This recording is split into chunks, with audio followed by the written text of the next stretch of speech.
Hey, what's going on YouTube? Welcome back to Scents of South Jersey with me, Kellen, for another fragrance video. Gonna do a list video today. Haven't done a list video in a while. I've kind of been sticking to individual fragrance reviews, but I thought it was time. I've been wearing this style of scent now for several months in a row, especially now that the weather is changing. It's becoming a lot nicer, brighter, warmer out. So I wanted to do a list about my top 6 citrus aromatic fragrances for men, and most of these are going to be classics, as you could probably imagine. Before we jump into this list, just make sure, if you haven't done so already, make sure to subscribe to the channel. Check out my Instagram page where I post photos of fragrances from my collection, daily scent of the day story posts, and there's other information and updates about the channel. If you have a TikTok, follow Sabro88. And if you are interested in purchasing some fragrance that I have talked about on my channel, things that are a little bit more rare, discontinued, or just fragrances in general, check out my Mercari page. The username is SOSJ. I will post a link to my Mercari page in the description of this video. I've had a lot of great interaction with people on that, and sort of thinning my collection, kind of narrowing it down to things that I just love. So there's a lot of opportunity for people to get things that maybe they've been looking for that you've seen in the channel, things I'm just not wearing. So I'd rather somebody else enjoy it. So let's jump into this list and take a look at my top 6 picks for the best citrus aromatic fragrances for men. Okay, starting this list out is a fragrance from the House of Rochas. This is the 1993 release, and it's Eau de Rochas. So talk about citrus bursts. This is just a hard lemon lime citrus opening. It's kind of got this musky dry down, rather simple scent, but I really enjoy it. Price range for this one is usually between $30 and $50. This is a 50 ml, and guys, look, I have like one spray left. Let's just go ahead and use that last one just so I can get a whiff of it here on video. It's just a very bright, but it's got this masculine edge to it, which I like. I wear it to the gym. It's obviously a daytime scent, warm weather, and it's kind of got like a citrus rind smell to it too, like you peel off this lemon or a lime or orange or something like that, but predominantly lemon and lime. It's got that type of style to it. It's really nice. It's easy wear.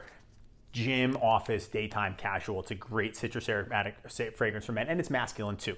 Not the best performer. That tends to be the way it goes with citrus aromatic fragrances, give or take a few.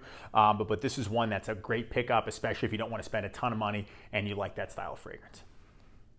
Okay, fragrance number 2 on this list is from the House of Chanel. It is, of course, Pour Monsieur. So this is a 1955 release. This is the Eau de Toilette. I got this tester bottle a little while ago. This is classified technically as a cheaper fragrance, but come on, to me, it's a citrus aromatic. It's in that family. The only reason it's not lower on this list, because I'm going from my, the top, my least favorites all the way down to my favorite, is because of the fact that it has a little bit of this sweetness that I enjoy. I grew to like the fragrance before it gets to the mossiness and the dry down, but it's a bright citrus opening, and once it dries down, there's a little bit of the sweetness, but it's predominantly like a classic gentleman talcum powder citrus aromatic. Got a little barbershop vibe in there, but it doesn't go to the green or darkness like some of the other ones on this list do, but it's still a staple in the collection. And at first I was not sure about it. I had the Eau de Parfum, which I liked, but I ended up selling it because to me that was a little bit too sweet. But I think the Eau de Toilette does a much better job at just being exactly what it's supposed to be, and that's a classic citrus-based fragrance for men. Okay, the third fragrance on this list is the OG of citrus aromatics for men, and that is none other than the niche house of Acquadiparma, and it is the original Colonia. Guys, this is the one that started it all for me. I'm just going to spray some of this in the air. This fragrance was the fragrance when I first tried it. I was blown away at how amazing it smells. It's so distinct, the citrus, the lavender, the musk, and the amber together. It's a classic, clean, bright Italian barbershop scent. And it's a niche fragrance too, but it's a great beginner niche fragrance. This scent has anything you can think of to match for the body line. You guys know I like to do that with this fragrance. And no matter what, whether you want drawer sheets that smell like Acquadiparma Colonia, you can get that from this house. It's not a great performer. I've gone through so many bottles. For a while, this was all I was wearing, especially when I first got it. I'm like, this is gonna be my scent, and it just kind of drew me to other ones. But it's so simple, but it's so amazing, and it smells so nice, and I would never not have it. And again, this is really what started my fragrance journey. I love Acquadiparma Colonia so much.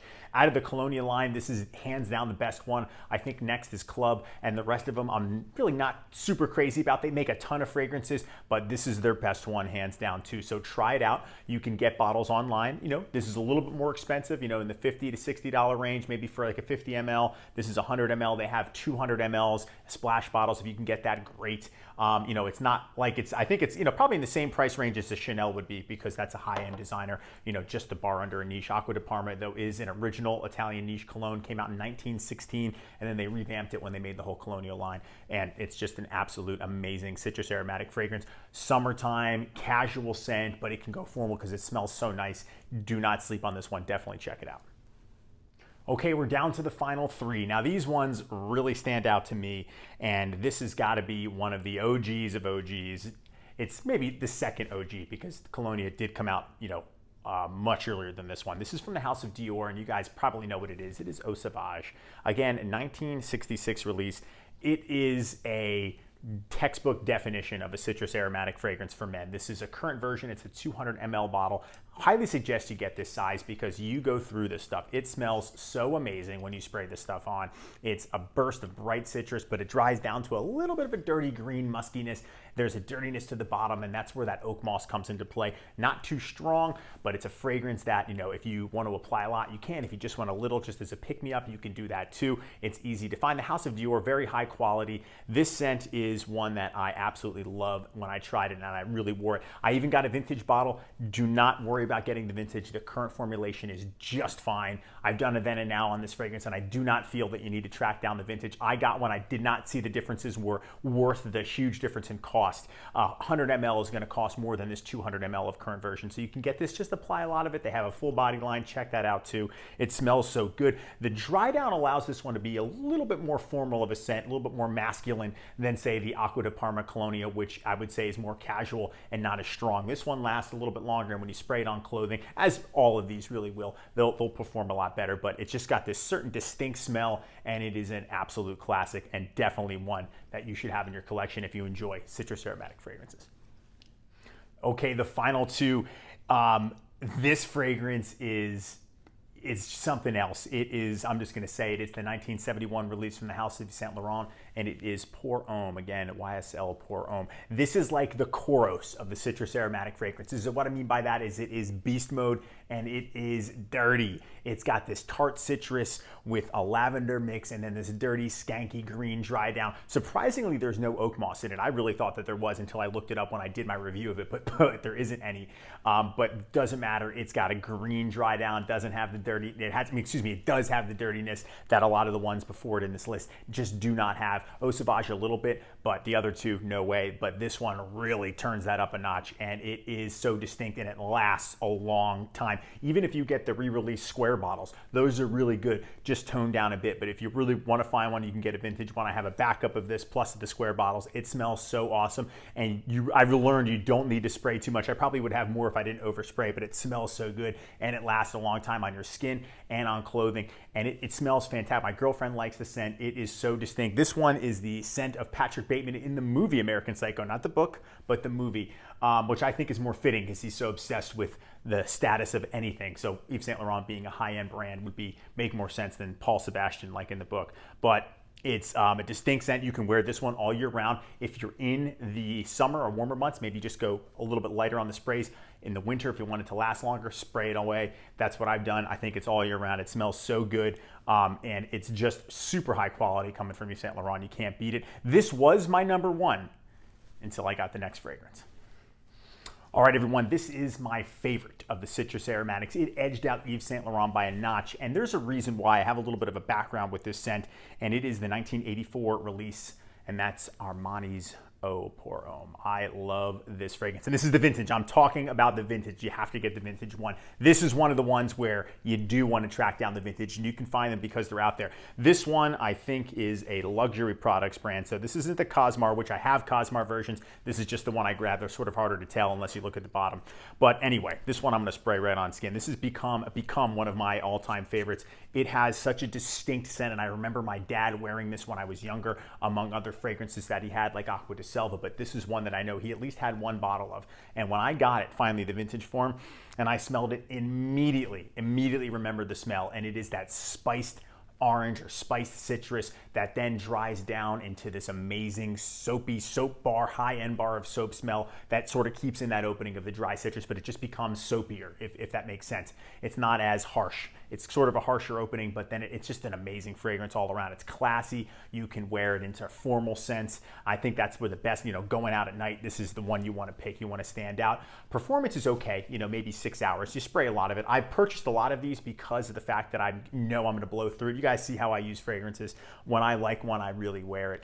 That's how you can tell you like something. And the other ones, I'm sort of parting ways with things that I just don't find myself wearing. But this one is unreal. Look at the bottle. It's just so black, gold, the whole thing, Armani. You look at the newer one, it's all silver. The cap isn't as cool. The sprayer, that's such an old school sprayer. Good distribution on this thing, but it smells so nice. It's just so distinct. It's such a distinct smell. So I love this one. This makes you feel more mature. It's just it smells like a rich scent, like a scent that, like I did a video on country club fragrances. This is the one where you leave the country club and then you go out on the town and you pick this. And it's Italian. It's just an amazing fragrance. I love Armani Eau pour Homme, and you have to get the vintage one when it comes to this one. They're all decent performers. But that's something you have to sort of look past because the scent is so good and you can always reapply. They do have a body line with this. I have a deodorant and I have a body wash, but the other things are actually harder to track down. I also have an aftershave splash too, and that smells fantastic. But if you can get this version, whether it's the Cosmar or the luxury version, they're not too much different, but just make sure it's got the black bottom and then you'll really understand the scent because the current one is not like this one at all. All right, everybody, that's going to wrap it up for me. That is my top 6 picks for my favorite classic citrus aromatic fragrances for men. Please let me know in the comment section, what are your favorites? Do you agree with my pick? Do you think the order's out of place? I would love to hear from you guys. I always appreciate all the interaction in the comment section. Make sure to subscribe to the channel if you haven't done so. Check out the Instagram, check out the TikTok, check out the Mercari page. I really appreciate all of you watching and hanging out with me today, and I will see you all in the next video. Take care.